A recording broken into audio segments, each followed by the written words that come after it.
3 மேல் 3 என்றதை போட்டிருந்து மிச்சவங்கால பிழைச்சி போயிருந்தாலும் உங்களுக்கு ஒரு புள்ளி கிடைக்கும். ரைட், இப்போ நாங்கள் 5வது கேள்விக்கு போகும். உருவில் தரப்பட்டுள்ள தகவல்களை வைத்துக்கொண்டு எக்ஸின் பெருமானத்தை காண்க. இதில் இருக்கிற எக்ஸ் இந்த பெருமானம். இதில் பாருங்கள் பிள்ளைகள், இதில் என்ன விடயங்கள் இருக்குது. தரப்பட்ட தரவுகளை நீங்கள் நோக்கி இந்த கணக்கை எங்கே நோக்கி கொண்டு போகுது அப்படின்றத நாங்கள் பார்த்துக்கணும். 1 முதலாவது விடயம் சமாந்தர கோடு இருக்குது. அப்போ சமாந்தர கோடு இருந்தால் எங்களுக்கு தெரிய போது இங்கே ஒன்று விட்ட கோணமோ உத்த கோணமோ இல்லை நேய கோணமோ தொடர்பான தேட்டம் இங்கே வரப்போகுது. கூடுதலாக ஒன்று விட்ட கோணம். செட் வடிவ கோணம் இருக்கா? ஓம் இருக்குது. பாருங்க பிள்ளைகள், 2 இருக்குது. எங்களுக்கு பிரியோசனமானது இந்த செட் தான்.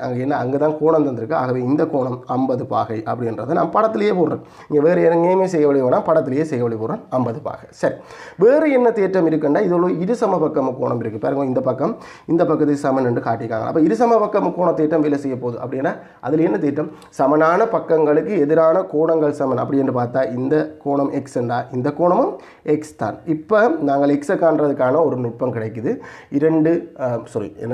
ஒரு முக்கோணத்தின் 3 அகக்கோணங்கள் கூட்டுத்தொகை 180 பாகை அப்படின்னு பார்த்தா எக்ஸ் சக எக்ஸ் ப்ளஸ் 50 சமன் 180 கோணம் சமன்பாடு ஒன்று உருவாக்குறேன். இப்போ சுருக்குறேன். எக்ஸ் சக எக்ஸ் வந்து 2x சக 50 சமன் 180.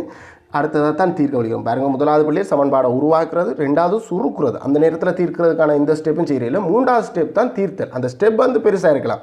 தீர்க்க இந்த 50 முதல் நாங்கள் என்ன போகணும். ஆகவே 2x சமன் 50 அங்கால போனால் 130 கழிவட்டு நான் உரை சாப்பிட எழுதுகிறேன்.